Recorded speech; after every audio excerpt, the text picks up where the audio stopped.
Have you seen something that has taken your breath away? Maybe you have.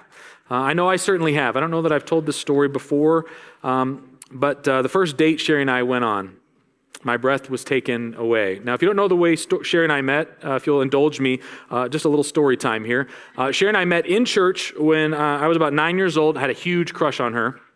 But when I turned 10, she and her family left the church that we were worshiping at together to worship at another church, and I didn't see her much over the next 9 years. But we had a transition in the church. Sherry and her family decided to come back, and they came to church on a Sunday that I was not there, and the next few days I got hit up by all my friends. You'll never guess who was at church. It was Sherry Mantell, her maiden name at the time. You know how things worked out, so now she's Sherry Hankey. Anyway, so I just ruined the story. But anyway, so they encouraged me that I should call her and invite her out on a date, that she had, just grown into a beautiful young woman, and that I should take advantage of that and follow up on that crush that I had. And so that I should do that. So I got in contact with Sherry. I asked her if she'd be willing to go to the movies, and she said yes. And so I got ready for the day. But as I began to think about this, I thought, it's been 9 years since I've seen her. What if my friends are putting me up for one? Like, what if she hasn't aged well? What if things go bad? Like, maybe this is going to go bad.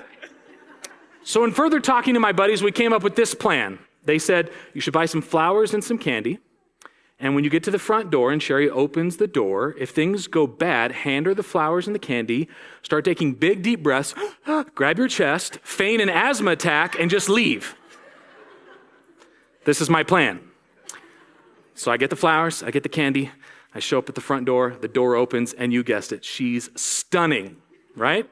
She's stunning. My jaw drops, my breath's taken away, I'm dumbfounded, I've got, flowers, candy, and I hand them over.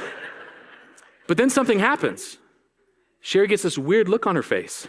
She starts taking these big, deep breaths and grabs her chest and closes the door. No.